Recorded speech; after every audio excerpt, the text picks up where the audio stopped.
Get them wet.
Good evening, everybody. Welcome to Celtic Rumours TV, episode number 207 of the Bawz and Bovril podcast.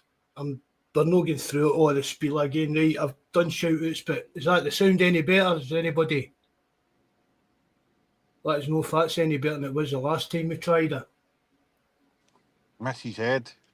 She'll need to run upstairs and let you know, mate. Aye. Exercise will do her good.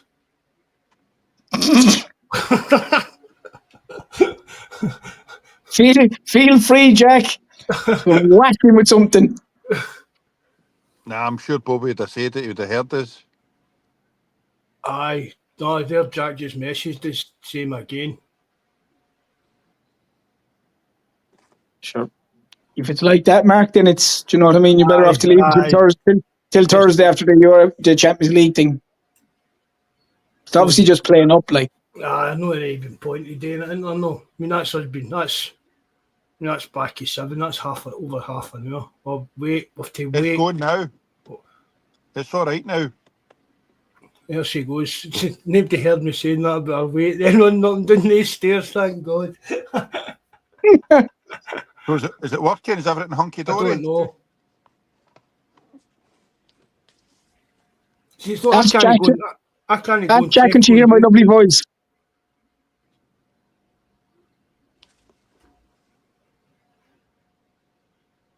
No. I can't hear you. No. Yeah. Aye, we're still Yeah, here. I'm here, We can sit and talk, and Jerry, and that, and everybody can hear us. No, Okay, we can for hear now. each other. We can hear each other, but it's no. Aye, It's no there's good. your missus just said she can hear her. There you go, right? That's enough. Oh, there, Bobby saying that it's okay for now. Well, I suppose unless you want to try it, and if it goes pear-shaped again, knock it up. Aye, I remember if it's going all right, we'll try it and see how it's going to go. Do you know what I mean? Yeah. Yeah. Let rip. Right, so we make somebody talk about something, then that kind of threw us off. If you're just joining us, sorry, it's been a bit of a mess up. YouTube's not been working too well, and it's made it. This is our second attempt at trying to get the pod going tonight, so just bear with us and hopefully it sorts itself out. Yep. Right, you can start, telling us, because you're Jerry feels he's always trying to make conversation.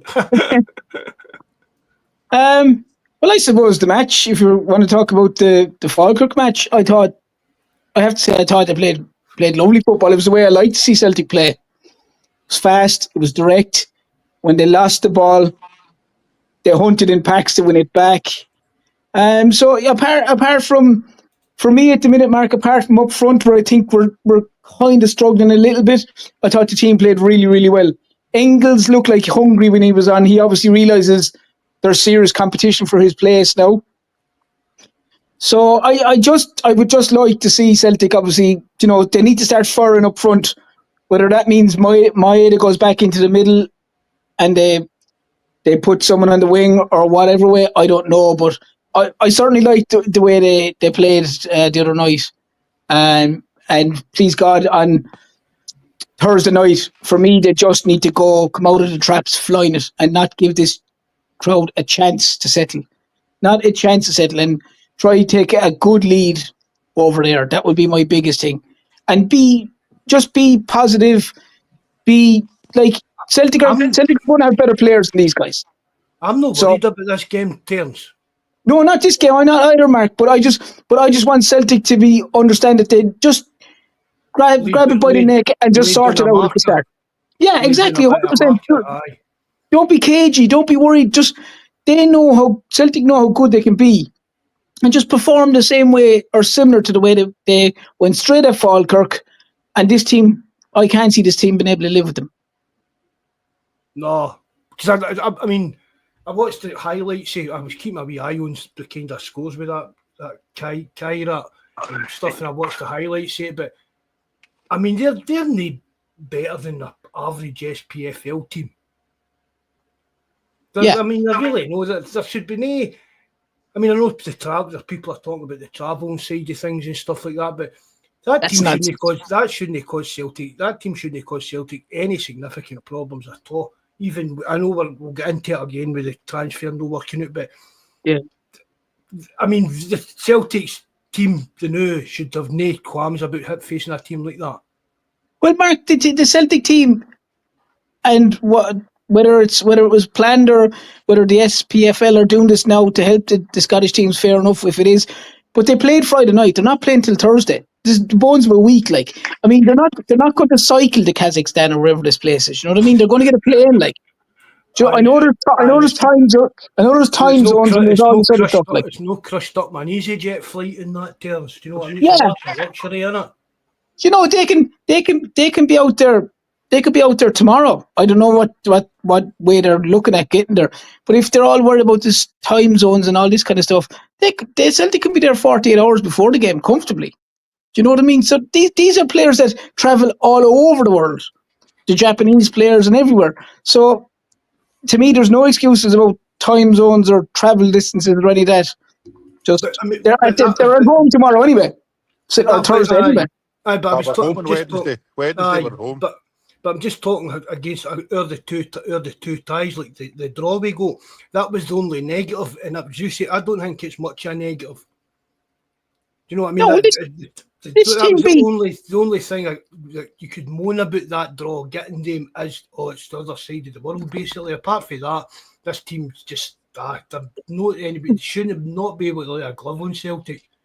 Yeah, would you prefer someone like that, which you're likely always going to get a draw of a team similar to that ilk when you're the seeded team against the lesser side, so to speak, or would you rather get a team that's across the water in Europe that we all know? I'd rather play this crowd, like. Aye. I mean, you get beat with that. They get beat the other night as well with a team.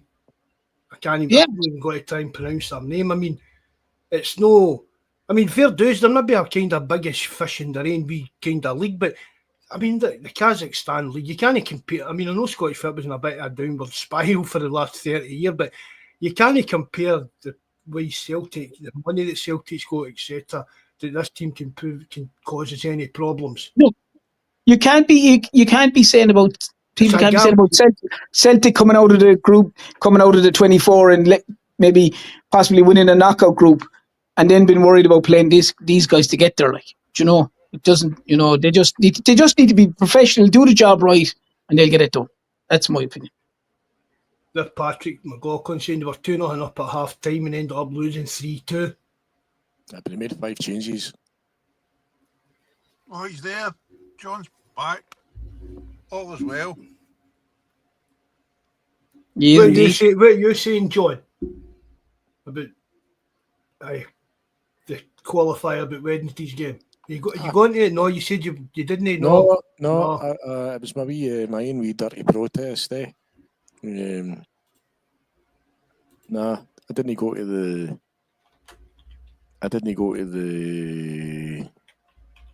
The Falkirk game. That is maybe a protest for it not being on the season ticket. The truth be told, with the qualifier, going late during the week, and then up early in during the week. I kind of struggle with that now. Like, and my laddie's the same. He's kind of daft a clock up in the morning too. So, but don't get me wrong. I think if it wasn't for the board, the board made it easy for me to renege. I thought I would show the same level of enthusiasm as they seem to be showing. No, the fact that we're turning up there with knee cover at left back. A left back that's keen is 60 minutes, but we've got knee cover at left back. The £250,000 Japanese left back, and Amura that we did bring in, isn't even named in the squad. He wasn't a left back, John. He wasn't brought in to be a left back. Folks said he played the left back, but he played the left back in the close season for you. But he was brought in as a left centre back, the left side of a centre back. But he played the left back. He was the only one that played in the left back in your pre-season. So you get that. You've got a fucking 100 midfielders, half a dozen centre halves, and you've got no cover in the left wing for Maida. You've got Forrest or Yang in the right wing, and you've got mind-boggling choices of fucking Ida, Kenny, Yabada, and Osmond up front. So I actually, you mean, yeah, I think you're right. I find that Rodgers is a hard man to kind of get a handle when you're criticising him. You're right. You're right in some ways in terms of he kind of throws political bites out there to real folk in, and then he backtracks. I get that, but I'm not his biggest fan as a person. But that's no. You don't employ somebody because you like them. I think as a manager, he's. Would you be able to go and get any better? But I think he's a long way from being the biggest problem at the club. Aye, does he like to sound his own voice? Does he talk pish? Does he throw? Does he throw out confusing one-liners? Is it all about Rodgers? Aye, all of the above. But he's not the biggest problem at the club. He's not the reason. He's not the reason that you're in the current situation for a recruitment perspective. So, should you be able to go and pump this mob? Aye, you probably should. But man, it's a long time. I can't remember. I can't remember a series is lacking in choices up front as we are now. I think to get into any game, any qualifying round, you got to remember you could have drawn anybody, and you're in there with a left back that can only give you 60 minutes apparently just now, and no options at left back. One is, as I said, I'm repeating myself. One, no cover on the left wing, a 34-year-old. And Yang on the right wing, and Ida, Kenny. Get your head around this. Ida, Kenny, Yabada, and Osmond. That is Glasgow Celtic's fucking front line choices getting into the Champions League. Get your head around that. It's a fucking disgrace. An absolute disgrace. They should hang their head in shame. But apart from that, I'm looking forward to the game, eh?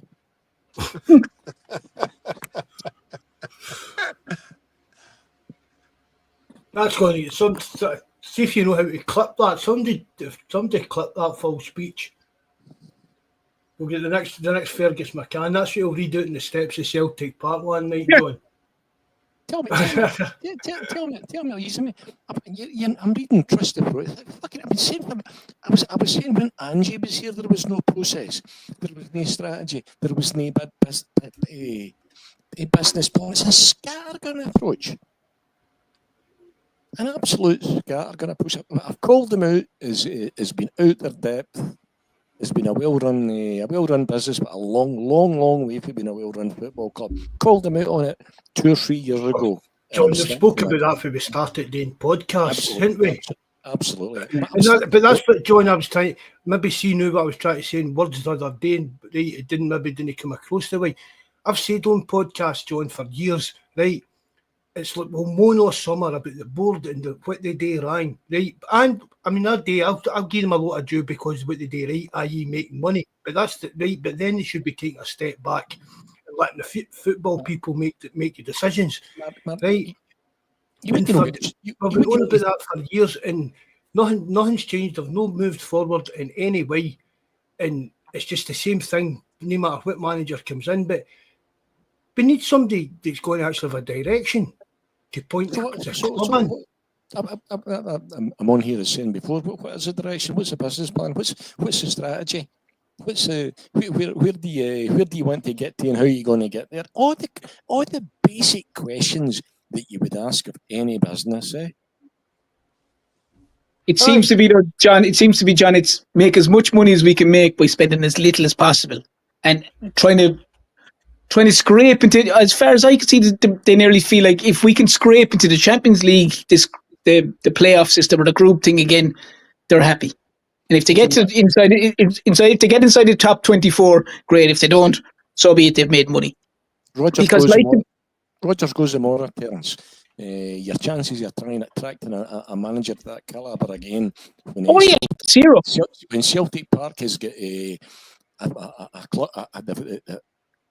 very evidently got a club with no ambition other than being champion among the bums. I agree with you. Yeah, I agree with you. But as you said there a few minutes ago, John, like obviously I'd have been Irish, I'd have a fondness towards him. But like if he's your main striker, like you said, and if Kenny's your backup striker, another Irish lad, you're in a world of trouble. Like a world of trouble. I just seems to be better off to be an impact player rather than a starter.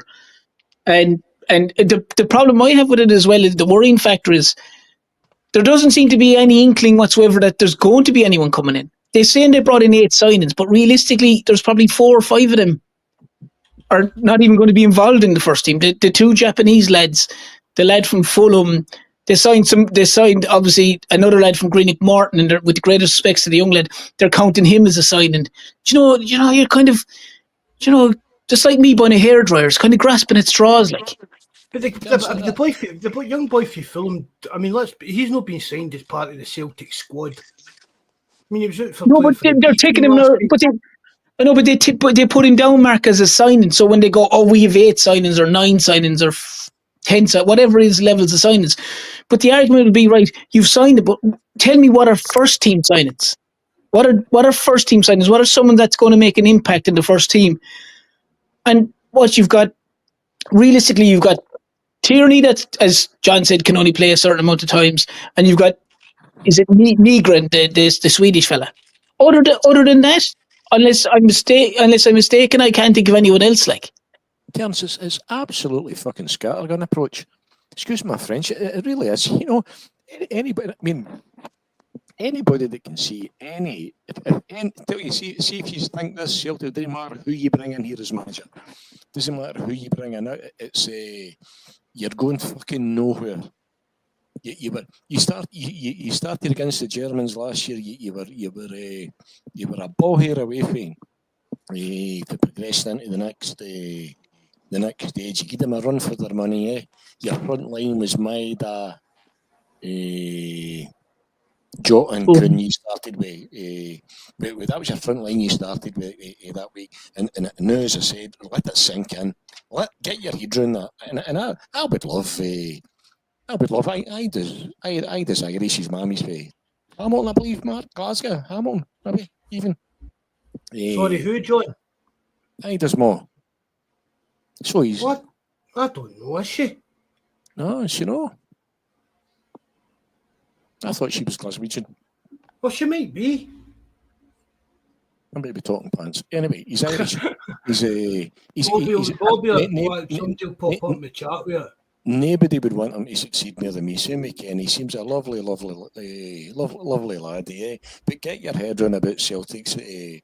So like, if we want to park Osmond that he was in the back, so we'll forget him. Your choices get into Champions League. Get this. Your choices get into Champions League with £45 million prize money awaiting. It's either Kenny and your bladder can't go on before Kenny in the St Mirren game, And as it stands at the moment, and I think there's a player in either, but as it stands at the moment, he couldn't finish his dinner. Yeah.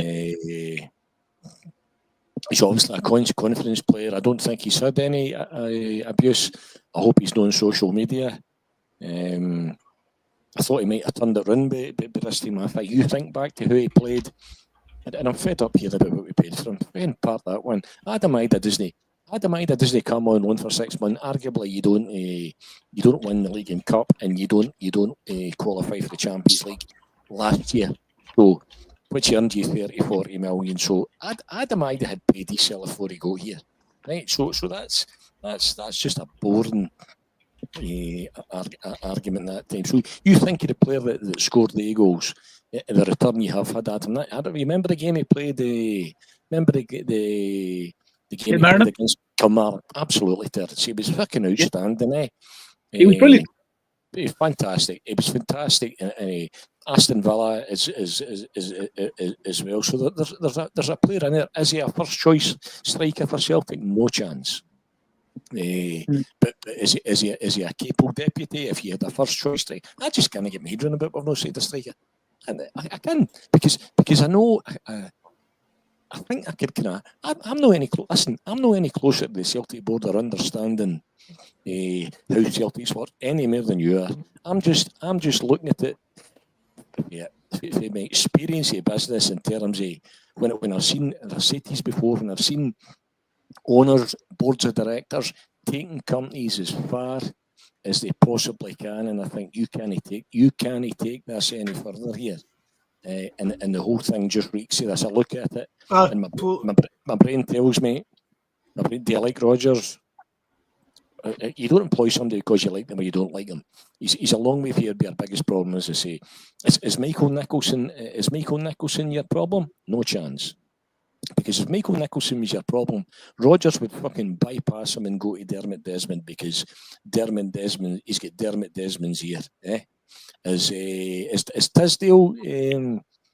Tisdale's signings the problem? I don't think so, because Rodgers has been fairly complimentary about recruitment at that lower end, and apparently Tisdale is Rodgers' man, and Negrin is evidence that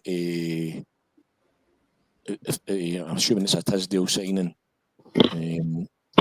He's not that far away from the money. I think you've got an absolute bargain at $1.5 million for Negrin and a guy in the last year his contract. That's with these internationals. But that's what we fall into, John. They're the trap right away that the signings are falling into. Oh, that's a Tisdale signing. That's a Rodgers signing. You know what I mean? Head of recruitment. He seems to be doing his job, but it's all pointing to the allegations that there's a man who's not even a majority shareholder. That people, he's certainly not the owner. He's not even a majority shareholder. That apparently seems to have a level of control that fucking baffles me. In terms of dictating who can and who can't be signed above a certain financial threshold. Or if they get tattoos. Aye. That get flung up the other week. Went to Dermot Desmond when they sanctioned signing players that get tattoos. So did you read that, John? Aye, I did see something about that. So I think your problem was, was it you that sent me the photo? Were you walking up to the park when you sent me that photo? No, but just what we were talking about the other week, John, about that bit of the stadium. That's the ground that I walk up there, you've got banners that have not been sorted for the wind damage in fucking January. You've got I've been walking up through that puddle for years, man. The stadium's looking tired. It's that they've just built. Did you see the new dugout? It's just wiped out fucking 3 rows behind them. They've introduced a barrier between the Green Brigade and where I sit. There's no fucking communication. That's going to affect me too. They tell you fucking nothing. They just assume you're going to turn up. They just assume. I tell you, I was listening to John Paul, a comment made by what's his name? John Paul Dykes. No, John Paul Dykes, the boy does the Axom thing. PJ. And I was a wee bit worried. I kind of was thinking sometimes they were getting a bit kind of mainstream, but he called them out this morning. He says the fucking disconnect between the Celtic board and the Celtic support has never been greater since the Kellys were in charge. Now, I'm not comparing the business acumen. They're better than they were for the whole round, but in terms of business acumen, but the disconnect. I can only speak. I'll speak for me. the disconnect I feel between myself and Celtic as a club is I don't remember feeling personally it was any bigger than it is now. When was it? The Hibs can sit their fans down and talk to them. Hearts can talk to their fans. The fucking Huns can talk to their fans. You get nothing. You get nothing. That's the thing. I mean, I think that's just weird in itself, John. I mean, you know, further down the kind of tree you go in football, kind of normal guys are more involved in clubs. You know what I mean? Like guys you meet in the street all of a sudden, you know, they're on the board at Airdrie and Clyde and clubs like that. But at a club like Celtic, for Michael Nicholson, I mean, I put up, anytime we talk about him, I put up that behind your beaker out of the Muppets, because that's what he's like. It's just, I mean, we don't even know anything about this guy. You think the shite, to tell you, right? Listen, I mean, you get away there and you know, even back to your man at the start, Mark Loyal, they put a statement out. They put a statement out at that time saying that they hunted Europe, they toured Europe, scoured Europe for the best in as a head of recruitment, and they come up with fucking Peter Law's laddie. Aye, as we say out here in this part of the world. Aye, did you? Aye. Fucking Dermot Desmond, your major shareholder, made a statement in 220 after COVID saying the Celtic players had a mental problem. And he said that in 5 years' time, well, you're there now, Dermot, we're now there now. You were going to have a better team on the park than Martin O'Neill and Gordon Strachan had. Well, no, you haven't, Dermot, If that was your fucking one KPI you've failed, and you've failed fucking miserably, And you had Michael Nicholson at your last AGM or the one before saying he wanted to be best in class in every area of the club. Fucking turn it up. Turn it up. I don't know if this has helped anybody else, but it's helped me. Jerry, give your thoughts. You're not giving me any thoughts there. I'm happy you plod on in case you stroke out, John. We were worried that you were going to explode if you never get this frustration dealt with pronto. But I think from my side, I text that in the forum as well. I'm in full agreement with you. We said before, there'll be a couple of signings, a couple of loan signings after this is all done and dusted and all will be forgot about, especially if we end up beating the shower of shite across the road in a couple of weeks' time. Everything will be forgot about again to we either get the cup or we get pumped in Europe about the Bawz and lack of ambition. But getting back to Ida, we paid over the odds for Ida and Engels because we dilly-dallied, or the board dilly-dallied, and then got to the end of the transfer window and we were kind of held to ransom. As much as I don't think Ida's going to be our first choice striker, he's better coming off the bench as an impact player. He doesn't set the price. That's no his doing. And we would have got for a couple of million quid cheaper if we'd went in earlier in the window, like we should have done, and got him in and settled. But Celtic board leave everything at the last minute or not at all. Jerry, so, I can't be the only one. I mean, you see when you see the board getting called out with people who have not got any skin in the game, have not got a dog in the fight. Segrist, no contact between the club. that was scandalous for 4 weeks. When you hear they would respond to the other clubs that were looking for him. They're looking to sign him, but even though they tell them fix a new team up. Who's the club that who's the club we're looking at the winger at that? Go ahead, Bob. Eagles, aye. Aye, when he's telling you that the Celtic board could take a leaf at the Hundos. You know, I've said to you before. See the business model that the fucking Celtic board's got in terms of 60,000 it's going to turn up there, burst the bank in terms of merchandise and follow them home and away. You couldn't fucking fail. Aye. Go and put the Celtic board go and ask the Celtic board to run fucking Dundee United and see how they go on. Yep. I've said to you before, there's more fucking business acumen sitting in the I corporate bet- boxes I at bet- Celtic I bet Park than Dundee there United- is in the fucking boardroom, eh?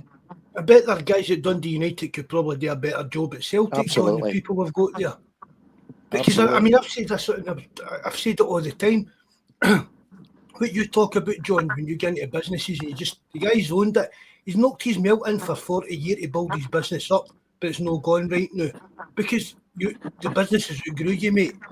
You're making money, but the business could be so much better.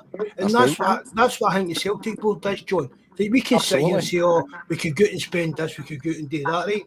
Put me in charge of Celtic, John, we'll be bankrupt within 2 years. Do you get what I mean? Because I don't know what I'm doing, but I think there's something.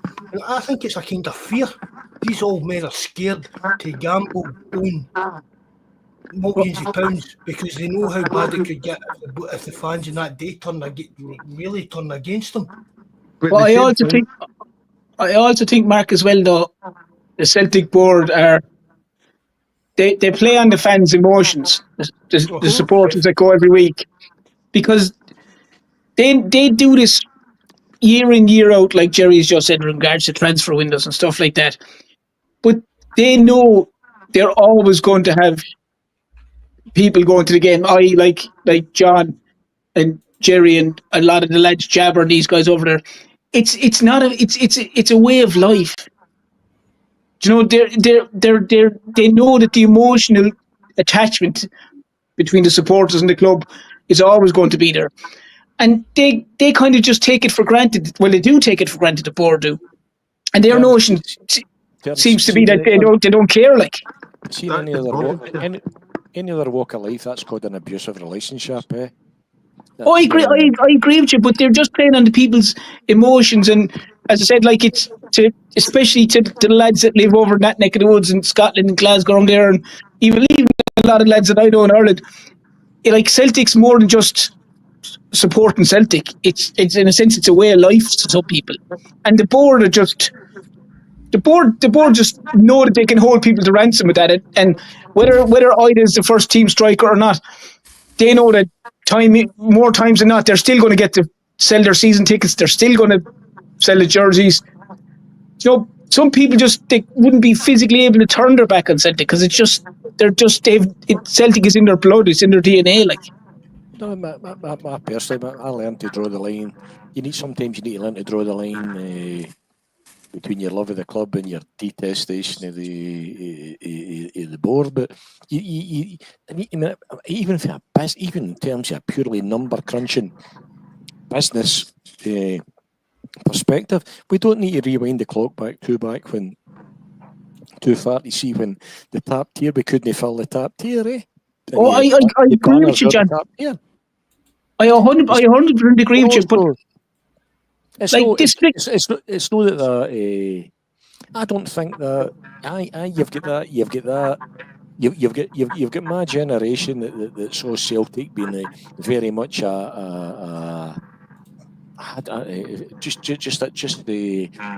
just a symbol in the community that the community rallied around. The same that people very much for the North Island as well, Terence, and Belfast, West Belfast and Derry, and that generation is not going to be there for forever, and they just don't show me any fucking having any understanding of that, eh? They really, and that's not going to be there for that. When my kids so they've got my laddie because he's as much a maniac as me because I gave it to him. But you know, what about my grandkids? What about how do you keep this? But it's short-sighted. You know, it's almost as if they're thinking, you know what, Celtic will pay me a wage as long as I'm living, and that's what fucking matters to me. Eh? Used to say the Native American Indians didn't make a decision for the community without considering the next 2 generations, eh? I agree with you. But John, this is also a board that, like, even with stuff gone past, if you just look at this, the current few weeks alone, they've taken in like 19 million and 2 players, and they've got 8 players in, and it's 3.5 million they've spent. Like that's outrageous. Like, between Kun and Larry Bielka, something like 19 million, I think it is, and they've spent 3.5 million in the equivalent of 8 players. I mean, that is just appalling. They've made a big financial commitment with KT, but terms. That's fine, Mark, but at the same time, you could still spend what you took in. I know what you're saying, but people are forgetting that that's a serious amount of money for Celtic to invest in a player. I'm not getting into the KT talk, I'm just talking about that in general. To get him on a free transfer, is it worth it? If he stays fit, blah blah blah. But it's still a lot in investment terms. Yeah. I know what you're saying. I know what you're saying, Mark. But all I mean from it is that even if KT's financial wage and budget or wages is a high amount, it's still only it still can only be a certain level. But like if you've taken in 19 million and you've spent 3.5 million, it's easy to do the maths. I'm not asking Celtic to spend 50 million. If they spent the majority of that 19 million buying a striker, buying a left full, strengthening the 2 or 3 positions, everyone would be just like, yeah, that's grand. Instead of pretending you brought in 8 guys for 3.5 million and 2 of them are going to be involved in the team, like it's ridiculous. If you've got nothing better to do with yourself later on the night, go and Google the Celtic squad for the Champions League. I've seen it. It's pretty bad. That's only for this tie, John. That's not. You could have been playing anybody, Mark. It's back to this what we've said about for years. It's about being the best you can be. Do you think this board is capable of is anywhere likely to take you to the point where Celtic Football Club is the best version of Celtic Football Club that it can be? No chance. I don't think there's anybody at the club, John, that's capable of doing that. And I'll even include Rodgers in that. Because see, no matter what, Rodgers is going to look after himself. When things go right, it's on Brendan and all that. But when it goes wrong, it's everybody else's fault. I'm not exonerating Rodgers in terms of some of his comments and some of the stuff he comes out with. But all I'm saying is, if you've got a chain, you sort the weakest link, and Rodgers is not the weakest link in the chain just now. That's the only point I'm making. He plays the big rocks first. In management, you sort the biggest thing you need to sort. You sort your weakest link, and that's not Rodgers. What do you think, though, John? That, and what you're saying is a very valid point. But from the Celtic point of view, and I'm not disagreeing with you by any stretch of imagination, but once Celtic keep winning, even though if it's only if they win the league and the cup, and even if they qualify in this European to get into this league system again, a lot of people will see that as a tick, job done. Because you will have a lot of people that say Celtic aren't good enough to compete at certainly the higher end of European football. So do you think that people will just say, like, the board are under very little pressure because Celtic keep winning, even if it's the league in Scotland and it's the cup and stuff like that? And their argument will be, well, every year there's a X amount returned and money and so forth and so forth. I get all the signings. I think it's appalling what they're doing at signings at the minute. But you will have Celtic supporters looking at it thinking like, well, we're winning the league, we're winning a few cups, we're doing okay in Europe. I've touched on that. I touched on earlier on what I've said for years on podcasts. Celtic fans will moan about the transfer window. It shuts. We start doing well in the league. We win the League Cup, then we're a few points in front in the league come Christmas. See, if you're still wanting to talk about how shite the clubs ran, you're a moaner. You're not allowed to talk about that. But the success I said this on the wee thing to John the other day. The success on the park is papering all the cracks behind the scenes. 100%, Mark. But this is what I'm saying. If Celtic weren't winning, and Celtic were doing the same things that they're doing now with the board, people will be coming out. Now, there's a lot of people giving out. I agree with it, but it is papering over the cracks, Mark. But the problem is, some people will see it that Celtic are winning league and they're winning the odd cup and they might get into Europe and they might do so. Some people will think, "Oh, that's grand," but what do you expect? I'm not me, but I'm saying people do think that. If you bring it up, you're moaning. If you bring it up in November about how shite your recruitment is, quite you can on about. Summer's our way, we'll wait and see what happens in January. That's what I'm saying. You're moaning when you bring it up when everything's going well. Because we've all spoken about this for years. To answer that question, do I think the Celtic supporter are happy just to be winning, to be dominant in Scottish football? I'm just sensing a wee groundswelly opinion that that I've got genuine question marks is this over the board now and their ability to take you any further to a greater degree than at any time previously. But what I said to you, Martin, we disagreed that just personally the other day among ourselves. I'd say to him, I don't think it'll be enough if you qualify and you win the league. It'll not be enough for the Celtic support to react. What it would take would be for the ultimate unthinkable to happen, and that's what I meant. Was if Celtic don't qualify. If Celtic don't qualify, no, I don't get fans that come on the banter page here and want Celtic to lose. That's just beyond me, eh? But it's let's think the unthinkable, right? Yeah. Celtic don't qualify, right? And they do. And the Huns do, eh? That to me is what it would take for the business acumen that's currently sitting in the corporate boxes at Celtic Park, which far exceeds any business acumen that's sitting in the Celtic board, eh? With the exception of Desmond Easel, but I'm talking about the Nicholsons and the Laws. This word. That's the kind of level of ultimate fuck up I think it would take before you would actually see people taking any kind of action. What I mean by action is that the other shareholders, major shareholders, getting together and asking themselves the question: why are they letting a man who only has 34% of the club hold the club back? But John, If the allegations are true. But what I was meaning with that, John, was forget what they do. See if these other shareholders are thinking along your lines. It shouldn't matter whether we qualify or don't. If they think there's something fundamentally wrong with the way Celtic can run, I agree, 100% agree with you. Regardless of what happens with our but that was what I was trying to say.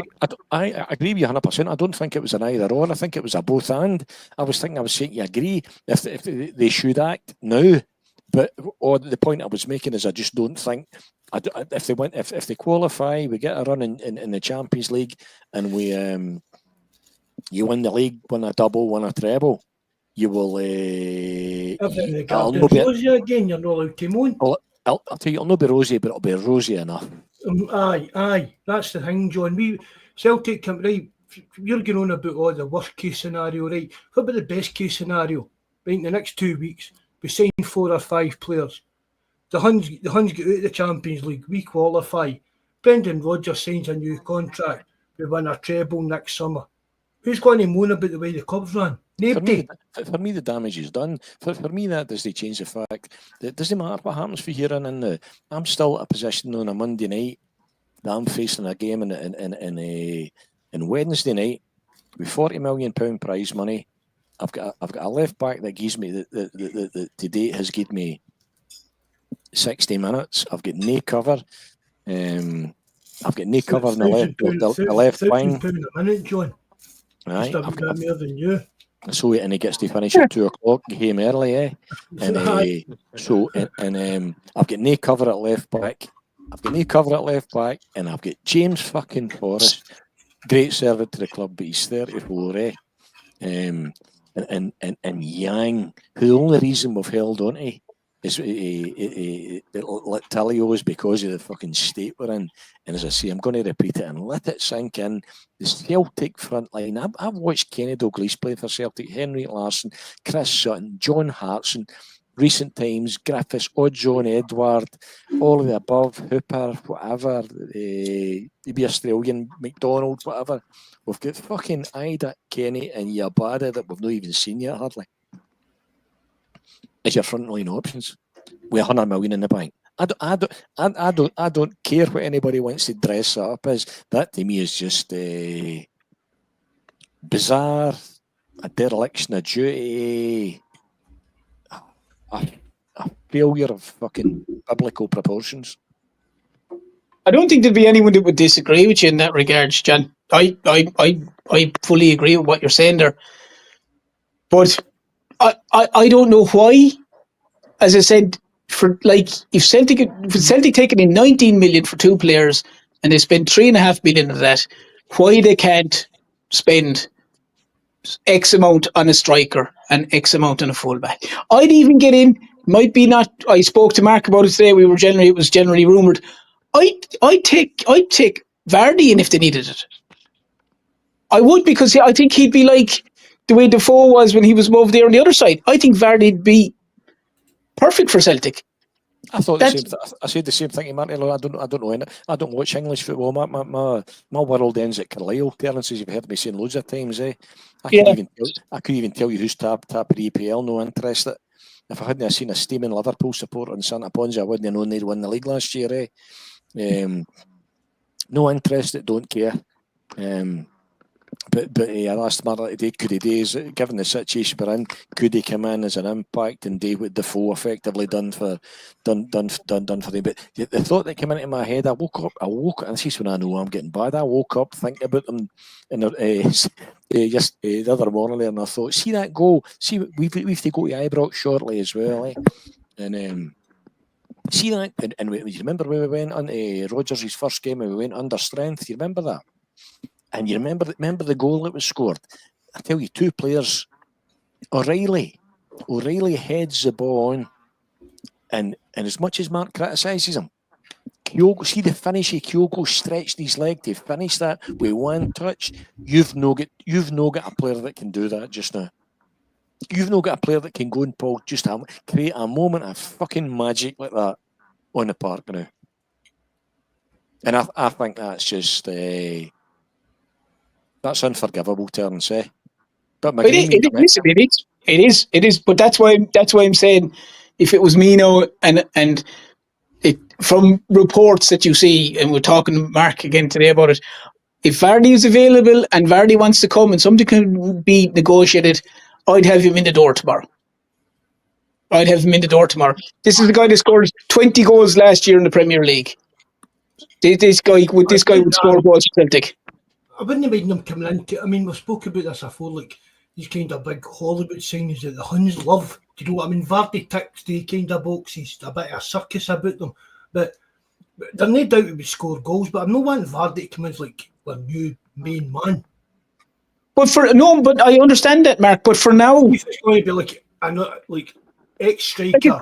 It's not Vardy, and that's for 3. We can't go wrong with that. Do you know what I mean? Yeah, but it's not fair where John Kenny last year or the year before last was playing with Shamrock Rovers, and now we all of a sudden expect him to be banging in goals in Champions League.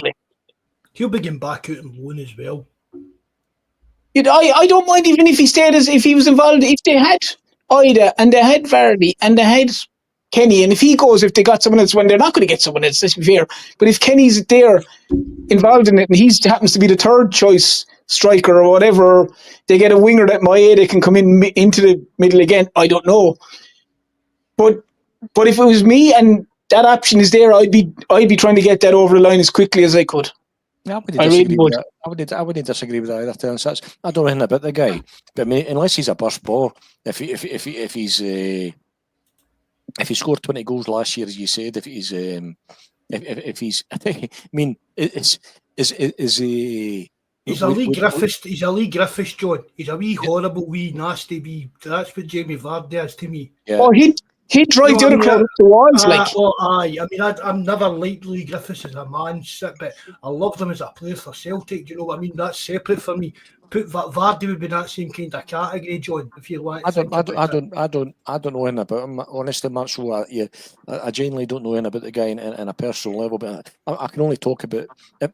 Depending on what it is, it's against the bloke and his character. It might affect my thoughts as well. But if in terms of scoring goals, if he can come in and give something better than Ida, Kenny and Yabada currently can, I can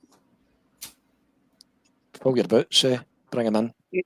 Yeah, do you know, even for a season, whatever, 2 seasons.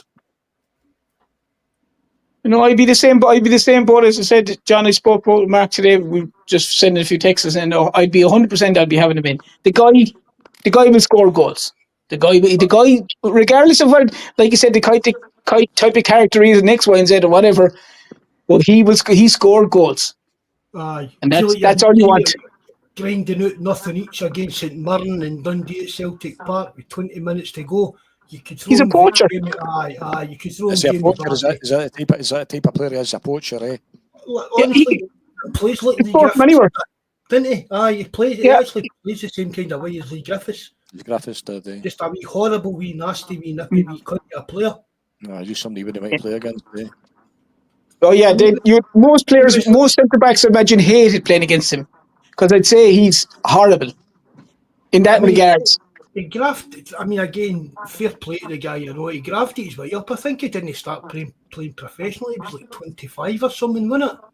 Yeah, and even more so than that, Mark. Like Rodgers knows him. Rodgers managed him. Rodgers knows what probably makes him tick, what doesn't make him tick, what can get him going, what doesn't make him going. I know that might sound stupid for a professional footballer, but that's just human nature, I imagine. But Rodgers knows the guy. So, it's not like he's bringing in some fella that if he was to come in, that he has no idea about. He already knows what this guy can do. So it wouldn't have been the worst signing for me, but I wouldn't want to be coming in as a main man, but I wouldn't mind being part of like the 3-man mix, a new striker. But I also think, Mark, it would take huge pressure off Ida. See, Mark, see, as far as I'm concerned, if he can still stone up, hit a ball and run faster than me, I would, if I had a chance to bring him in before Wednesday, I'd bring him in. I could still do that probably, John. But yeah, I agree with you, John. I'd have him in, and as I said, I think it would also take huge pressure off Ida. I really do. Yeah. All of a sudden, he doesn't feel like I'm the main man because, like Jerry had said a while ago, some of Ida's best performances are, when he was Impact, the sub. And okay, the Kilmarnock one is a different example where he started and he terrorised them. But for a lot of times, maybe Ida sometimes is when he's not the main light, he's not the main man, and it's kind of someone else is there. That's why he seems to blossom a bit better that way. But look, I don't know. Chris is talking about their Vardy can leave his wife in England. Aye. See, that's what I was saying to you, Terence. Celtic, we don't want or need to send players of this kind of circus about them. See, if Vardy wants to come up here and work hard in that, fine, but you don't want to. Like Sinclair's, Sinclair's wife? Who was that was doing the bars, pulling pints and all that? Commons. Aye, you see, like that kind of nonsense. His wife would be aware of that kind of shite, wouldn't she? And Mark, the likes of his missus, Mark, probably wouldn't come up here. They don't have to come up here. Do you know? No, John, but think of the kind of publicity, the social media stuff, or the Celtic. Do you get what I mean? That kind of way. There's a comment to get up for Texas. Hail for Houston, Texas, the unrepentant Fenian. Oh, he's just a different word there to we use. They've been on here for years, haven't they? Aye. Chris, we don't know if it's Chris a woman or a guy. Could Chris have been in Milton Campsie, maybe? No. There's Fraser's for Milton Campsie, but no, he's no one. So you don't think he's been there last week? No. Oh, right. Oh, that's flew on my head. No. We'll blame him anyway. Aye. We'll blame. See, is this where we're at? We're waiting for a 8-year-old Jamie Vardy to come in. He's been free for months. Nobody's been near him. And we're waiting to see if we can get through the next round to get a 38-year-old Jamie Vardy in. It's pathetic, Jerry. It's pathetic. There have been people near him. Their team's been talking to him. He was at Murray Park training. What happened there? But I mean, I'm not saying there's no. I mean, let's face it. They're not wide clubs or anything. Nobody spoke to his agent to see what kind of money he's looking for and everything. Okay, granted, he'll be getting looked about everywhere, and he's their type of player. I said that like back at the end of last season. He's ideally like the kind of guy you could see rocking up at Ibrox. Aye. Like Diouf and Joey Barton, Muth and all the Razzmatazz and circus shite and that. Celtic don't need people like that. No. Don't get me wrong. Granted, he was a good player and he works his socks off. And he has worked his socks off, but he's no my cup of tea. And I think it's a sad indictment of where we are. I think where we are. That we're waiting. We can't get a decent striker. I'm not saying somebody better than him, but we're waiting for a 30-year-old free transfer, and we're waiting to what? We're not going to be signing MD before this game on Wednesday night. But it's ridiculous that Dr. Football's either not coming up with the people, or the people he is coming up with, Rodgers isn't interested in them, and he's wanting to try and go it himself with what we've got. And I think we'll have enough to beat them. They're saying that it's Dermot Desmond that's not kiboshing these kind of signings that everybody else is wanting. Well, see if that's the case. One thing, Kerry, that's coming out has been a bit. I mean, Liverpool's been on the phone fucking ranting and raving at journalists and that to keep his name out of all this transfer talk and he might do it. Which I do think is something going on behind the scenes of battle of power. And it seems to be Dermot Desmond that's holding, no, I'm not spending that on him, I'm not spending this. I mean, there's something broken along the lines. Because, I mean, it's like, see when we talk about this kind of club signings, right? Rodgers himself says he's got say and all that, right? So we've got to take him at his word, right? Because if we can't take him at his word on that, why would we take him at his word on anything else? So even the kind of other club signings, right, they're for the future.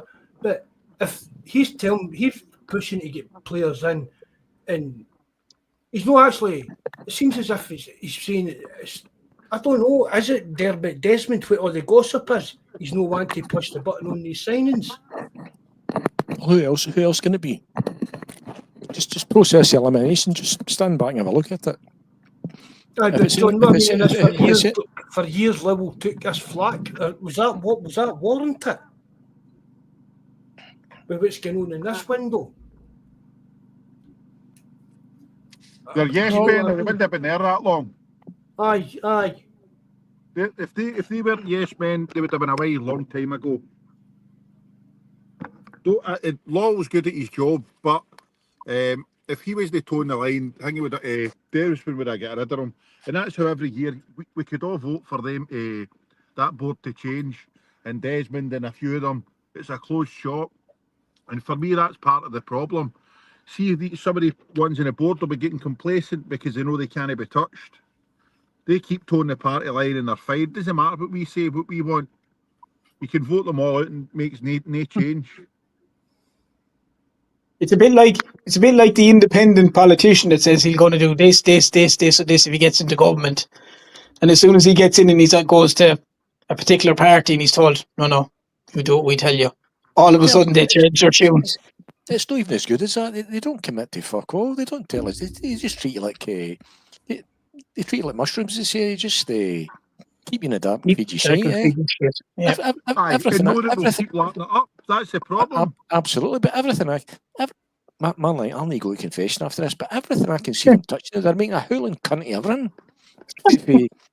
Whoa, a C-bomb. I know, that's a word I never use, eh? It's a word I don't use, eh? I'm astonished. So am I. It's, on that note, I better go, lads. I need to put the small fly to bed. I'll talk to you later. Take care, good hearing you. All the best. Or else he's putting me to bed, I'm not sure yet, but one or the other. Right, cheers, Terence. Bye. Cheers, God bless. Do you know, for everything, for your recruitment, for the stadium, for the... You know, we started a season where only we could create this negativity about ourselves, for the lack of communication, the folk got into the section 112 last week and finding a barrier on Friday night, finding a barrier that's nobody's telling them about, and stewards don't know anything about it. Banners no replaced for come down in the wind in January. A dugout that's been built that fucking blots out 3 rows but below them. You know what I mean? I'll tell you something else. You know what made me, another thing it made me think is, see whoever's charging PR in there, I don't know who they are, no idea, right? But they don't have a Celtic background because they have got no idea how the Celtic support ticks. And I said this even for the celebration of title parties last year when we won the league. Ruined by shite getting played, boomed over the fucking tannoy. Taylor was leaving. There was players that was wanting to acknowledge walking around the park. The fans wanted to sing their own thing, and it was fucking ruined. It's almost become plastic pub league pish. You're in danger of losing your soul, and that's what really worries me. Mm-hmm. I mean, Jerry, we know a guy is a job for Celtic TV, and just an email just like 2 days before it. If that, aye. We're no going that way. Thanks. That's aye. I mean, I totally agree with you, John. It's so amateur the way. I mean, see the thing with the stadium, I know, but did they know? Is it not meant to be they're treating them metal or something, John? So they couldn't put the new banners or whatever you want to call them up. But again, could it not been done 2 months ago? So that it was all dried and set in and whatever for the start of the season. Stand back yourself, see if you know, and just make a point of you. Read the extent to which they just can't. They just don't seem to hear the fucking mood music. They can't read the fucking room. You know, we're all waiting for a strike. We're all waiting for a striker. See if I'm sitting and I'm the CEO and Johnny Kenny's my laddie. And you tell me you're going to go into social media and tell them that you've signed Johnny Kenny on a 5-year deal. I'm saying, yeah, you fuck. Because they're all waiting on a striker getting signed. And while they might like Johnny and wish him all the best and hope he's a success, you're going to hang him out to fucking dry here. Yep. If you announce him as your... They just don't seem to be able to... I mean, you talk about a club here that had to get the arse ripped out of them to pay the folk behind the fucking counters in the stadium the minimum wage, eh? That's what you're dealing with here. It's they just don't seem to be able to hear the mood music. They read the room, and I think Paul John Dykes hit it hit it in the head today when he said in his time, and he's John Paul Dykes is 10 years younger than me, and he said he's never seen the disconnect between himself. You're joking. And the Celtic board any greater than it is at present. I'm the same age as him. Yep. Babies are dying here. I thought he was a good bit older than me. No. See, getting back to strikers, I think it was Stephen McGorrigle, the lad Bowie at Hibs. Have you seen him? Is that the boy who scored that goal for Hibs last week? But see, that's it. I mean, see, for me, I've spoken about this for years on the forum. Match of the day stuff. Aye, match of the day fever. Somebody scores a wonder goal and that, and the next thing, we should be signing them. Oh, he's a player. He's a player. He works hard, gets his sell about, and all the rest of it. He's a better all-round striker than Ida. What I really resent is the fact that I see the questions I've asked you guys tonight. Where's the business plan? What's the KPIs? Where are we trying to get to? How are we going to get there? Is that to sign two development players this year? Two first team ready players? It's now 11 weeks since we signed a player that was going to make any difference to our first team. I see the opportunity to sit in and no argumentatively, but to pose these questions to the Celtic board. These questions are no unreasonable. What's the recruitment strategy? What is that? Going to fucking talk to me? Because see, ultimately, we're the people that pay your wages, eh? see, it's all very well and good us signing development players, but I hope they're getting pumped straight out to the likes of Ayr and all the rest of it quite quick. Because I mean, I don't mind us signing young players if that's. Do you know what I mean? But that's the thing I know, John. See what you're talking. We need to see if you're signing all these kind of projects. You need to throw in the odd big signing to keep, so that the fans can see what the kind of plan is. It's like if Celtic have signed who they've signed, but spent 20 million on 3 first team ready players this summer. You say, all right, these guys are just going to be here for a while, out on loan, get developed, and hopefully in 2 or 3 years' time, either get sold for a profit or they're in our first team. But again, it just seems to be that is all we're signing. Yep. Absolutely. I think back to you getting there to the first game of the season against St Mirren, you've got a title day, and only the Celtic board could create this this level of negativity about ourselves. It's no them to the other side of the Clyde that'll bring you down. Empire's fall within. We're doing a very good job. A very good job as a selling. See, but you're getting called out by the go ahead 49ers or whatever they're called. What do you call them? Where they bought Eagles. Aye, the go ahead Beagles. Aye. You've got the go ahead Beagles. You've got Segrist. You've got fucking Lobel. Everybody's no lying, eh? Right, but to some extent, John, bringing up them across the water, how many people have come out all these big massive signings they were making and the stories have got laughed at just because some chairman, because he didn't get what he wanted. But he's getting his skin in the game. I mean, that might be right, but see when you're getting when you're starting to how's hear he skin in the game if he's a chairman of a club? He did his sell damage because Celtic were ever going to get in for a Broom. It's a Broom. They're not going to get in for him now, are they? It's after his comment. What I'm saying is when you start to hear this collaboration of evidence, everybody can't be wrong, eh? It's they're not all lying. No, I'm not saying they're all lying, but I mean, that the go-ahead Beagles guy, fuck him. He's a chairman of a club trying to punt his players for as much as he can. No, well, so if somebody come out, aye, no, right, come on. If some man, right, so basically if somebody came out, if Peter Law came out and done that, aye, here by the way, see that go-ahead Eagles guy, he's a pure prick. Look at what happened to that Sterling in January. The club, his agent agreed the fee. The move was agreed with that Strelic, the Bratislava guy. Everything. Ended up going on strike. His agent was raging.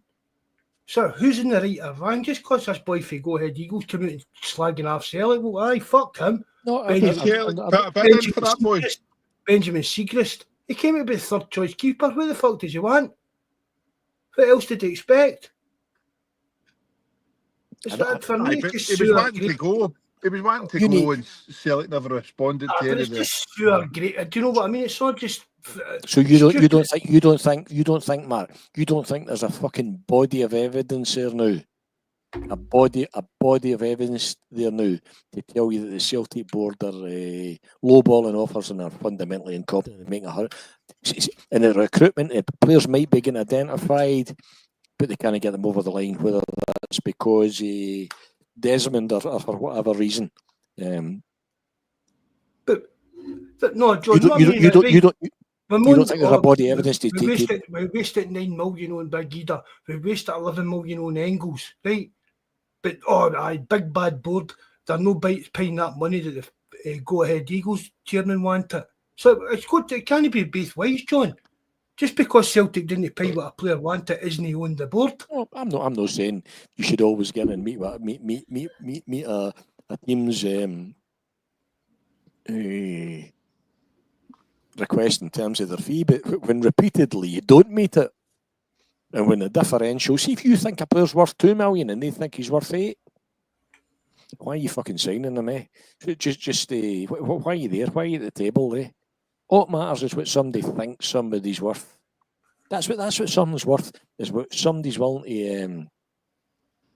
If somebody tells you that they're wanting 8 million and you're offering 2, why are you even wasting time there? You know who you link when it stings. Stengs, the Dutch midfielder, fucking no chance is that happening. 18 million, no chance is that happening. Broom, the Danish wing, the left winger, that's the boy who the chairman's already said, as soon as he says he could take a leaf out of Rangers' book, he's getting fuck all, isn't he? He's not getting 2 bob for Braham after that. This Belenwaska guy, he sounds to me as if he's in the if we get to the Champions League camp. Aye. I don't want too many of them. I certainly don't want I'm not saying I wouldn't take one of them. I certainly don't want a team full of them. Where are you shopping? When you read all these things and it's like, Celtic should be buying Champions League level players. But I mean, we're the bottom barrel. We're at the bottom of the barrel in the Champions League players. Players at Champions League level have got nearly 35 teams above us or something like that every season that pay me money in better leagues and stuff like that. Celtic aren't signing any Champions League level players ever. Do you know what I mean? You spend money in that, but there's no way in the world. See if a player is what you would want to class as a Champions League level player, they're going to teams that are playing and going to win, chance of winning the Champions League. Just dogging buying the Champions League's no fucking any great extent. Why waste millions upon millions on doing that? You'd one player that looked Champions League level last year and you've lost him. Yep. Agreed. I don't think you say Kun. Oh. Kun. But again, for 6 months, a good 6 months out of 18 months. That's all we go. You still started that game in Germany with Maida, Kun, Jota as your starting 3, and you're now looking at playing Kenny, Ida, and that's your choices this year. I'm just asking, you should be, if there's a strategy to build on where you were last year, does it look to you as if you've built on where you were last year? No. Whether Rodgers is a fanny, I don't know, that's irrelevant. Rodgers will come, Rodgers will go. Aye. What I say to you, like the problem to me is absolutely systemic, 100% systemic. It's about a lack of business plan, a lack of strategy, a lack of direction, a lack of it's and to me, with that, and you compound that by the disconnect I'm speaking about, the disconnect I'm speaking about between the people that are running the club and people like me. I just feel Celtic starting to feel increasingly, I hate even saying this, increasingly plastic to me, yeah. And Aye. It's maybe I'm a product of my generation as well. Maybe I'm going back to when Times are tough during the war, John. Absolutely, but at a time when you were the conflict, you mean? I'm talking about the World War II. I was thinking that. I'm talking about the extent to what you could identify with. That was your club, that was your community. You'd Peter Grant greeting, you'd Tommy Burns playing, you'd Paul McStay, you had Tommy Boyd, you had. You'd arseholes in the boardroom, but John. Absolutely, you'd arseholes in the boardroom. So you've got arseholes in the boardroom that are better from a business perspective now, but no consider. You know what the arseholes could do? They could still go and identify you needed a position filled in that fucking first 11 and go and fill it with the best that they could have fucking afford at that time, and that includes when even we were at Hampden, even if they were pish within the limits of the resources we had available. I'm even convinced we'll even go to that fucking strategy anymore. See, for me, John, right, and I said this other night too, for me, Celtic the new Chris Fraser's bang on. Something, and that's fair. What's a man's got to come in off the wife, Texas via fucking Garngard to tell you that something really stinks in the Celtic boardroom. Absolutely, Chris. Aye. Something rotten in the state of Denmark. Something rotten in the state of fucking Denmark right away. Right enough. But John, I was going to say something, I forgot it now. Aye, forgot what I was going to say. That's there. dementia. That's what aye. That's what what that's what it is. No, John, see what Celtic are doing now. This is the Rangers that David Murray wanted and couldn't get. Do you get what I mean? The level. What do you mean by that? Just as in like, right, although I'm not getting into all the cheating stuff, but David Murray wanted Rangers to have the money, generate the money, be that self-sufficient and be the absolute top dog in Scottish football. Celtic is what David Murray dreamt Rangers to be. The money rolling in, money to do whatever you want to, and see if an idiot like David Murray had been in charge of Celtic to know. I'm not saying it would be good, bad, whatever, but we'd still be making money, but we'd be spending a lot more money. Do you get what I mean by that? Mm-hmm. For me, David Murray wanted Rangers to outgrow Scottish football. Whether that was a move to England, a move down to a European Super League, blah, blah, blah, whatever. But, I mean, obviously, the stuff with the money, we're not getting into that. But we're making that money. David Murray would have loved the Rangers to be sitting where we are now.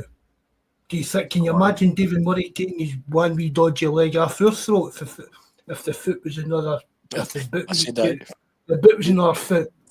Did I finish them along? No, I can get away with joking about guys with one legs and that, so it doesn't bother me. But do you get what I mean by that, John? But Celtic don't seem to know how to just say, well, fuck it then, we'll just go, we'll go and spend 50 million. We'll still get 50 million left, we'll still get this, we'll still get that. The Huns were sitting with 100 million in the bank, qualifying for looking to qualify for another 40 million to bury you. They wouldn't be granted the Wednesday night's games with either Kenny. That's what I mean, John. That's what I'm talking about. If they had your kind of money, they'd be spending it and own the park. You know, I don't know. I'm not any closer than you guys are. I'm just looking at it for kind of just for experience. You've been in. If you've been in companies and seen guys out their depth, and I think I'm good at recognising that, and I've saw that on the Celtic board for a long time. But nothing changes. They're not. I don't mean this in a sexist way, but they brought that young woman or lassie, whatever you want to call her, on the board a while back, didn't they? Lassie Brun or something like that. That was meant to be like a bit more forward planning. It's just they're just absolutely nothing. Just all these wee old men, John, sitting there. As I keep saying, I'm not saying they want to do Celtic harm. I just don't think they know what to do with that amount of money. I used to get a buzz out when I was in a position where I could bring somebody in and appoint somebody that was better than me at something. You would bring them in, you think, you know what, you're fucking, and that you're fucking better than me at that, and that's why I brought you in. And let's say I just don't see that combination of maybe lots of things, maybe even a lack of awareness herself of what it takes to be a Brighton or a Copenhagen. Well, go and fucking ask them then. Go and ask them. Go and meet them and say to them, what are you doing? And what can we do better, eh? But Peterloo must be meeting these guys, John, with that ECA and stuff like that. Tommy Burns went away watching Ajax and stuff. Anybody that tells me that they've scoured Europe for the best of recruitment and they've come back with Malady, all credit. You've lost all fucking credibility with me at that. That's the buzz burst at that, eh? That's same way. Sean Maloney might be the guy, but McManus in charge of the B team. Sean Maloney back in there with his Pathways manager. Whatever that. John Kennedy. Right, and I've getting on again, John Kennedy, right? But here's the thing, John. I can't even mind who I was talking to this about the other day. We were talking about it. I think it was maybe Deef Kev, and we were talking about reliable managers, 3 or 4 years, 2 or 3 years, and get them moved on. It's a modern game, right? Aye, it's a modern game. But thinking back, Alex Ferguson, he changed it was his assistants he changed. That's how we freshen things up every few years. Yeah. We've had John Kennedy, assistant manager. How many managers now? That's no keeping things fresh and getting new ideas involved and stuff like that. Yeah, absolutely. Absolutely.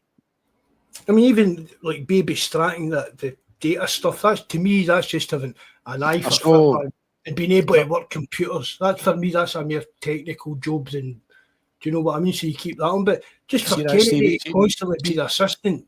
See what Stephen McGonagall saying there, Jackie Mack should be in that job. Apparently the word on the street is that Jackie Mack has got a fantastic eye for spotting talent. Whether that applies to the Pathways manager or not, or whether that should be in a recruitment scouting side or not, it's apparently he's got a very, very good eye for spotting potential. Try and get him on again, maybe. Who's that? Jackie Mack. It's quite funny. I love when we all meet up. We talk about the stuff in generations. Generally, when we meet up, going to the games, and there's guys older than me, younger than me. And for my laddie, is Jackie Max as his number one right back. May keep your fanboy. Didn't he talking to him? Right. Make keep yours get all excited and that. For me, it was Danny McGrain, and when I talk about McStay, there's an old boy in Coatbridge here always says, you don't know what you're talking about, you never seen Bobby Murdoch play, and so I just love that, and but my laddie just loves Jackie Mack, and I tell you something, he wasn't a bad player. Jackie Mack was my first choice, right? Left back, John, right back, whatever. Him and Tom Boyd were my two fullbacks in my best ever Celtic team. Tommy Boyd was a bad player either. Just McGrain was an old man when I was, do you know what I mean, old enough to understand the game. In his day, Danny McGrain wasn't just the best right back at Celtic, or the best right back in Scotland. Danny McGrain on his day was the best right back in the world. Aye. But he was an old man kind thing. I mean, I think I probably saw McGrain mere playing at Ackies. I've said that before. Aye. He started to get a bit dirty and he was hacking players down. He'd lost a bit. The only criticism of McGrain is the nosebleed when he crossed the halfway line. That was diabetes for you, John. What a player he was. Didn't he lost many balls? I tell you, didn't he lost many tackles? Jackie McNamara, I thought he was a brilliant player for Celtic. Tom Boyd, I know, do you know what I mean? I think Tom Boyd's underrated. I keep saying that. We talk about this every podcast. See people putting up their best ever teams. And I mean, Tom Boyd was our captain when we stopped them doing their 10, wasn't he? Yep. Who did we replace with Tom Boyd? We sold him and bought Tom Boyd. Who was Cascarino. Cascarino went to Chelsea. I knew it was a donkey. I knew we sold a donkey and bought a gem. I just couldn't know who in mind it was. That's right. But I mean, I might be wrong. Guys in the chat maybe know better. I'm sure that we tried to sign Boyd the year before when we were leaving Motherwell, and whoever was the Motherwell manager wasn't having it. Do you know what I mean? You're not going there kind of thing. Maybe I'm wrong, but I kind of mind that. But we swapped Tony Cascarino for Tom Boyd. Stephen McGonagall's also got the same generation as me. Danny played left back for Scotland, so Sandy Jardine could play right back. Bang on, Stephen. I can mind you reading that kind of stuff in Scotland years ago.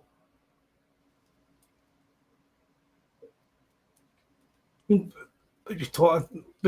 Daniel McGrain been in the Spain 82 team, John, or was that too late?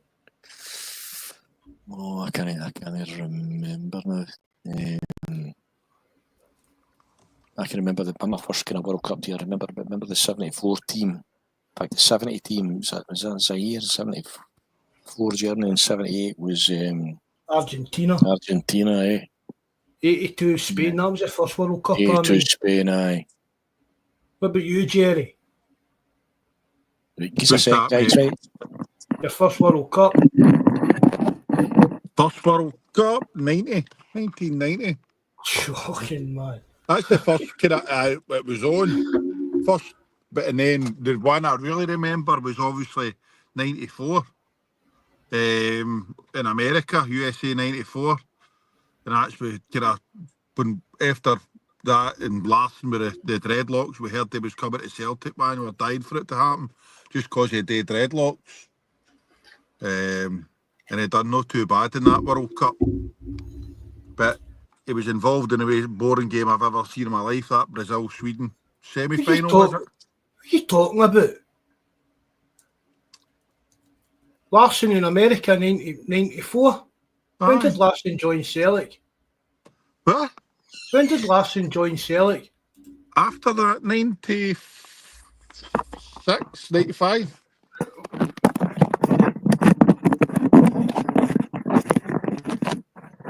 You thought a fucking Mandela effect here, man. You joined Celtic 3 years after that World Cup. Aye, I know, that's what I'm saying. Well, we weren't sitting watching that World Cup and then Larson came to us as if it was all there, that guy that's coming to us. Aye, well, that's the first time we'd seen him when he was at the World Cup in 94 with the dreads. He was coming to Celtic after that. That's Chris Fraser again. You know, he talked about Kenny Dalglish, Danny McGrain, Paul McStay, Roy Aiken, Tom. But you know, I think people forget how good Big Aiken was. I think Greg loved him. Roy Aiken. He was you know, I mean, it was at the time I wasn't that daft on him. It's probably just Rutland reflection. He had a heart of a lion, feed the bear, and then he went to. Did he go to Newcastle and Aberdeen or the other way around about? But you know, he had a heart of a lion, like, and went in a fantastic team player. I heard them talking about Johnny Doyle. Yep. Did you hear that, Jerry? Aye. You must have watched the same thing as me because he was on. Was he talking to McAvaney? That's right, talking about Johnny Doyle. Yep. So which was good as well, and he mentions Paul as he just refers to him. Yeah. It was also good, you know, about the so-called CDM now, that's everybody's favourite role and all the rest That's of it. Right. Yep. Steen had said to him, listen, who was it he was bringing in to play centre-half? He brought in somebody to play centre-half and just basically said to Aitken, listen, I want you to do the same job, just 20 yards in front of them. That's right. Screen. Yep. And he said, nobody obviously called it a CDM or we're sitting midfield or all these fancy terms now. Play there, act as like a number 6 and do your job, make your tackles. Like in a sitting midfielder, like he could pass through the lines and break and run through the lines too, like Aiken, like it was. You were spoiled with some of the players that you had running about you that time. But I thought I'm talking about. I think Kenny Dalglish shoot. I think that's a generation thing. I mean, listen, I don't. I hate the guy. I'm the same, mate. I don't like. It's quite funny. I say this to loads of Celtic supporters I talk to. You know, Kenny Dalglish is he's not quite in the Morris Johnson camp, but he's remembered fondly by fucking nobody.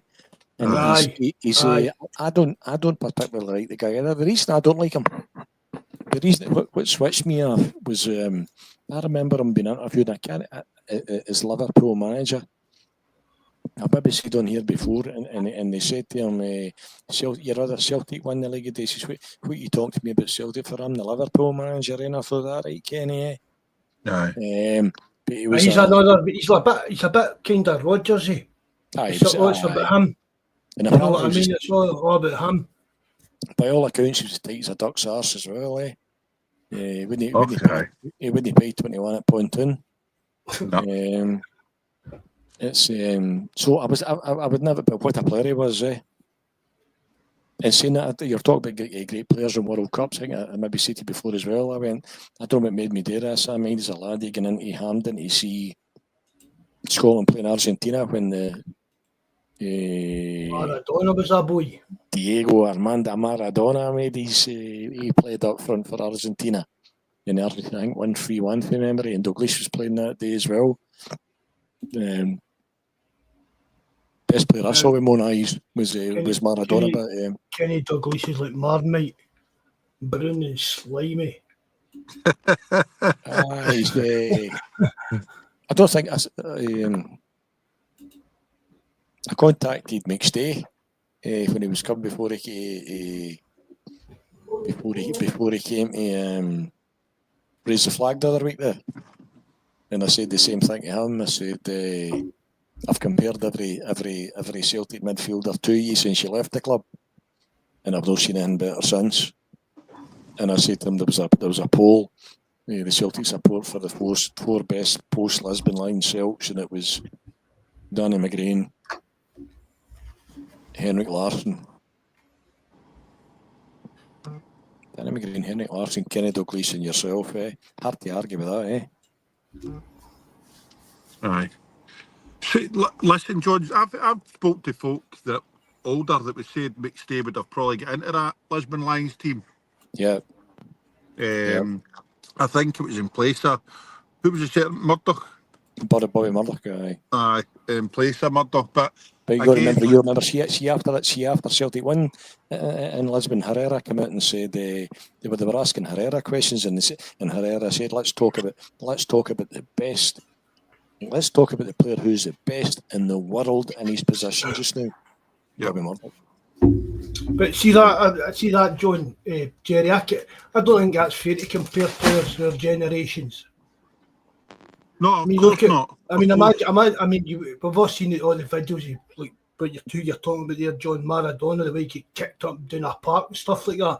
Maradona in this day and age would just glide through teams. They'd end up with 9 men every game. Do you know what I mean? So I don't like. It's hard to compare players like that for a generational thing, but I mean, it's like, I don't know, would Henrik Larsson have got in the Lisbon Lions? I can't comment. I never really seen them. But Maeda, the best for Larsson. Oh, no. Oh, that's the kind of shit you listen. Do you get what I mean? But that's the kind of shit you're listening to. I was watching a thing the other night again, and there were folk were talking about. It was actually George Best, and the way that guy turned players inside out, it was frightening. He's no my cup of tea, and people are saying would he be able to survive in today's game with a fitness like. But they need to remember that they would be training the same way the players today would be training. Aye. So I mean, imagine Jimmy Johnson in this day and age with the sports science and even, I mean, right, Jimmy he was always a wee bit of a maverick and a kind of wild bit. Imagine when the first time his pay check hit the bank. Aye. Oh, I'm getting, what's this, 30 grand a week? Yep. I'll be knocking my cunt in for the rest of my life to get, do you know what I mean? Times have changed. You can't really compare players. I don't think it's fair, especially on the past players. Do you get what I mean? I totally get that. It's too difficult to try and gauge players from one generation to the next. But I think we can all say the Maestro was something else. And he could have played for any team in the world. Any team, Paul McStay. Remember the time Italy was the kind of be all and end all. If he went to Italy, he would have been a superstar. He could have nearly played with slippers on. And no, I remember when they tried to write his book, memo or whatever you call them, and to fucking crowdfund it. How anyway to treat a Celtic cat, an ex-Celtic captain, give his full career? Exactly. Do you remember when he flung his top into the crowd? We thought he was away. That's right. I was Tommy Bunshree's boots. I was Right, at Thought we got the Arsenal. that's the only two testimonials. I used to go to testimonials just and I kind of point of principle. I always thought in saying that they weren't even in that much that time, but I always thought, particularly if we get to that point, they were certainly better paid than I was at that time, And I remember Tommy Burns threw his boots into the crowd, into the jungle, and he makes day through stop in. By that was book that stung my throat for fucking that came out. Anyway, he should have needed to do that. Absolutely. Especially when you see the people that are punting out books of Celtic. I mean, fair, I'm not talking about any guy. I mean, even guys are like that, Pat Anderson, that they're firing out Celtic books and people are paying for them and stuff.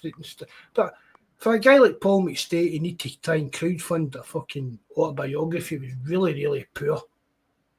I don't even know what it would cost, kind of thing. But I mean, and that to me, John, that's like a kind of thing that the board. See what we talk about, the disconnect between the fans and the board. If Celtic had paid for that book to get made or published or whatever, and just sold it in the Celtic shop. But it's just the Celtic board, and it's the same.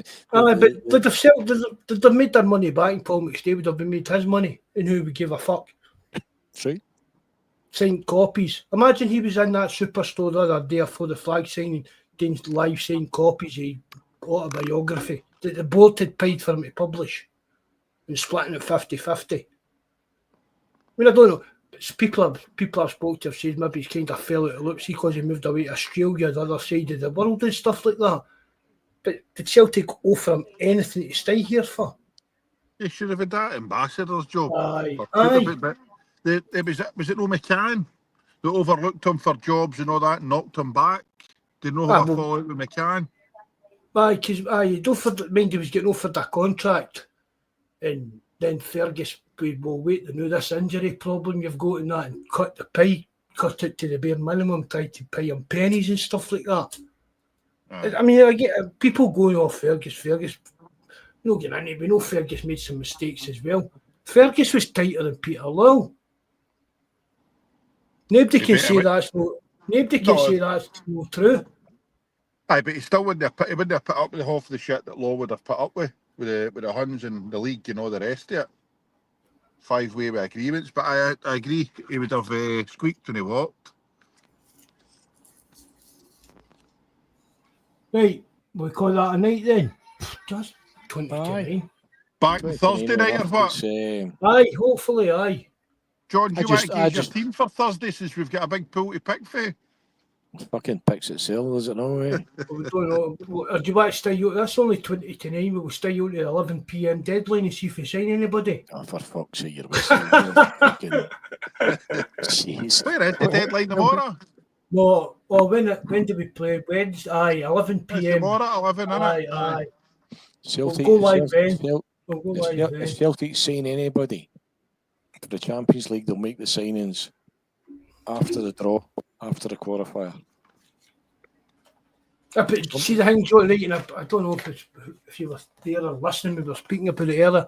See if this thing about people, whether it's the board or Lowell or whether it's the players, we're after our way to see if we qualify for the Champions League. See if we do go out and pump this team on Wednesday night 3-4-9. So hopefully, fingers crossed, that even kicks on that. No chance. Fucking no chance. Then the clubs that are selling know that we've got money coming in. That's right, and also we've got money. Well, why are we talking about waiting? I'll tell you how that conversation will go. See this? Would we pull the trigger when if we're 5 Wednesday night? Is that what you're asking? No, right on Wednesday night, John. I'm talking about all the rumours. Celtic's waiting to see if they're qualifying before they spend money. Players are going to decide if they want to join before we qualify and stuff like that. So hopefully if we go out and pump this team on Wednesday night, if that's the case with the board or with these players, it kicks it on a bit. That's what I'm saying. That's what I'm saying. No, I'll know. Because how that'll... so if we're 5-0 up at fucking half time and Michael Nicholson phones Dermot and says, we're 5-0 up, Dermot's going to say, and fucking what? Have you qualified yet? Tell me when you've qualified and tell me what the fucking draw is. Well, We're spending by nothing. the time the draw's made, we'll fucking nobody be able to sign anybody. I would rule that out being the case, Mark. Oh, fuck off, man. So when is the deadline for 2 weeks play, time. for be able to play in the Champions League? Yes. But in the Champions League, Is that the 1st of September? no, the 2nd or something. The window shuts in the 1st night. The squads need to be registered by the 2nd or something like that. And when's the second round of the qualifier? We play them on Wednesday. Following week, When's the second Tuesday. game? Tuesday. What date's Another that? week. A week today. A week tomorrow, rather. So what date's that? So that'll be the 26th. So that gives you a week left then. Aye, That gives you- basically a week to that gives you a the week. squad's announced. 6 days to sign players and 7 days to the squad. Got to be submitted. The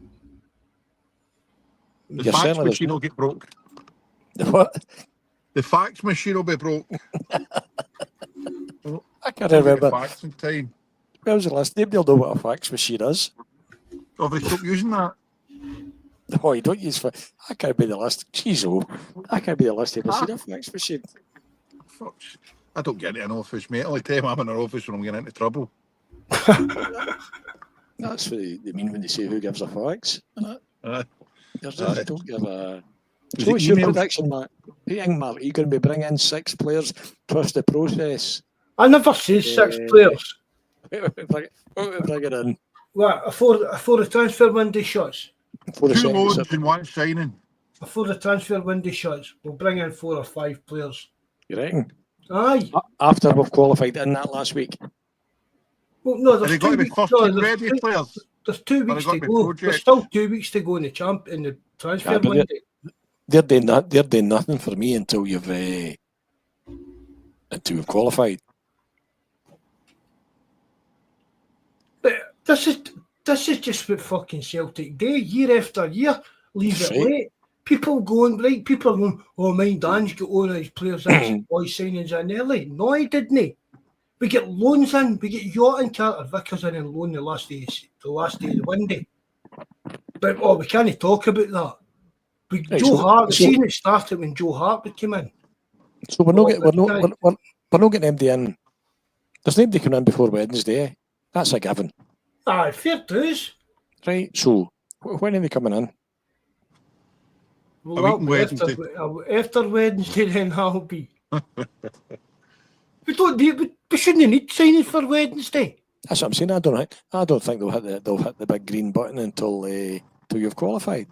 Aye, but that's what I'm saying, John. If that's where it is, qualifying, right? Whether it's the board holding back, whether it's Dermot Desmond holding back, whether it's players waiting to see if they qualify. If you're getting pumped this mob on Wednesday night, surely come Thursday and Friday, it's a case of right, well, we're through. Money fuck, you're going to beat us 4 or 5 no other way. Don't call me Shirley. It's no. That's what I'm saying. Just no. I just don't think. I think the conversation would go over 5-0 up. It's and Dermot would say you've still got fucking Tasmanic stand to go to. Tell me once you've been there and come back with and qualified. I don't think anything will happen to you after you've qualified. But what do you mean? Your £3 million a year left back can't play a full game? Should we not spend? I mean, even down to that, you keep saying about, we're going into this game, we've not got a backup left back. Well, Scales can do that as well as that in a Moura. Have you seen Skills playing left back? Aye. He's fucking rank. He's absolutely fucking rank. But every summer we begin with no backup left back till late on the window when the Barcelona player came in. It was always a backup to Greg Taylor. We never had any competition for left back, and now it's a problem because the Hobnob Pips is back. But look at you. You were lucky that in terms of keeping yourself fit, Greg Taylor was exceptional, eh? But could we not see the money we're spending in Tierney? Could we not sort out the full left back position with that? I mean, I don't know. I'd burst my arse to get Tierney back. And saying that, I think in the couple of games he's He's a class act when you see him playing, eh? He's Aye. he's not, you're right, he's not there. No, He's John. not- See, he's now, not- I he's want not- Tierney he's to do not there. well. I want him to be the Tierney we all want him to be, but John, he's one bad fault, he's one bad tackle for away for a serious injury. Absolutely, and he's no back up the road because he shows he can play with the Loud Taylor again. Or, he's back up the road because he'll what wasn't there in a signing on fee? I dare say he'll be made a wealthy man, and he's already a wealthy man. So let's not be kidded, eh? But when you see him at Aberdeen, you saw him against St Mirren, he's a class act. And going on about even what we're talking about, like how weak the left back position is, John. Right, see even how good Anamura was in pre-season, but I'd say fine forever. But imagine Katie's missing a Champions League game and you're going for Anamura. You're putting him into a Champions League game. A guy's played 36 games in his career. I'm just saying that you've got, as the squad stands, the squad as it's go and look at the squad when it's published today. You have got absolutely zero cover at left back, and the one left back you did bring back, albeit he's not played any professional football, isn't even named in the squad. That's fucking mind blowing to me. Mind blowing that you're going here for £40 million to be on the table on Wednesday night. You're going here with an injury prone left back that's only giving you 60 minutes and no cover, with the option of moving Scales out there. Your best striker in the left wing because you get zero options there. We're playing shite. Say again? We're playing against shite. This team we're playing is a John. Honest to God, it's the guys in the chat. Look at Buzz on the forum. He watched our 2 games in that, John. This team's. We can go on about how poor Celtic are. If Celtic don't get through against this team, Brendan Rodgers should get fucking sacked. This is no way they should be laying a glove on Celtic, John. This is a poor level of team. I don't disagree with that, but I don't think that's the point. The point is you shouldn't be in this position. No, I agree with that. Aye, I totally agree. Aye, but again, against this team, if fucking Tierney doesn't make it, could Scales do a job at left back against him? Aye. Apparently they're quite defensive, eh? It's just John. They're not going to lay a glove Mark, on us. See, the more confident you are, I hope you're right. There's no. That's just coming mind. Who was it we were going up against? Mind after the January window, and I thought we were going to qualify. We ended up with a pumped mind. I don't know. This is a kind of poor team, John.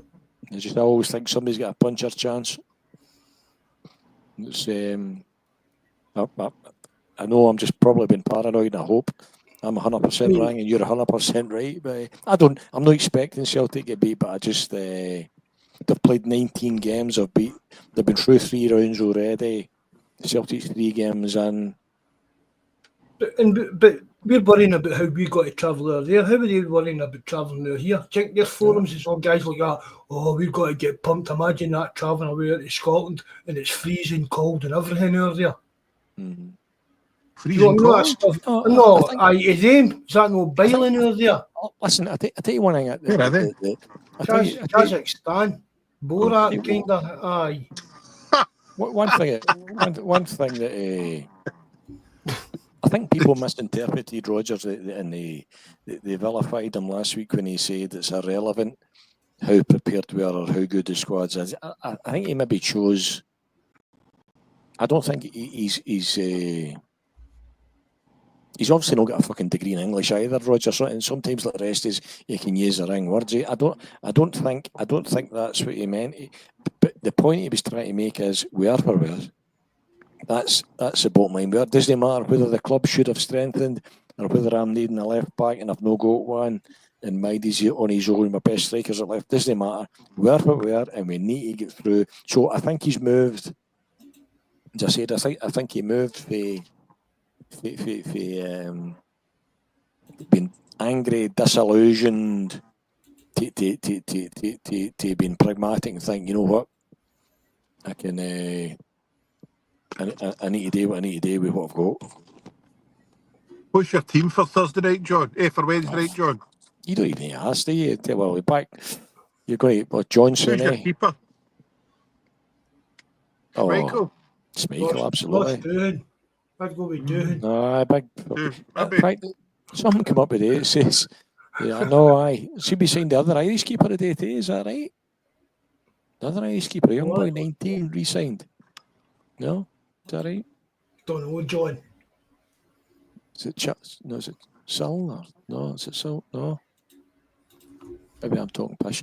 Schmeichel, Johnson, CCV, Scales, Tierney. Tierney left back, aye. Tierney goes off and Scales goes to left back after that, doesn't he?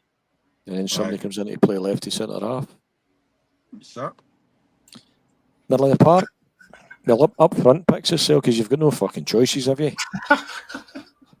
So you've got Maida, Ida, and the ring way round. I would always tend to go with Quinn first and bring James Forrest on, but I think I'll go with Forrest again, David done at Aberdeen. So that leaves me in the middle of the park, doesn't it? Drop my Yang gang in. The middle of the park, you're going to have McGregor, Engels, and the Swedish boy. Nygren. Yep. Same old. And it's just saying, aye. I mean, it does, but again, John, just because of the options we've got, it picks itself, doesn't it? I'd maybe start with Yang on the right. That's what I'm saying. I would start with Yang, and I would bring. If they're as pish as you say they are, we should be able to beat them with Yang as pish as he is. And then you bring James Forrest on if you need to as an impact player with half an hour to go away.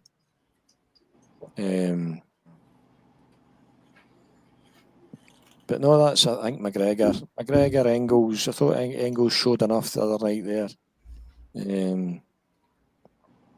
No, but I think Engels at least has showed, right? And I mean, I just think he's getting played the wrong position. It's no. So where would you play him? Where would you play him?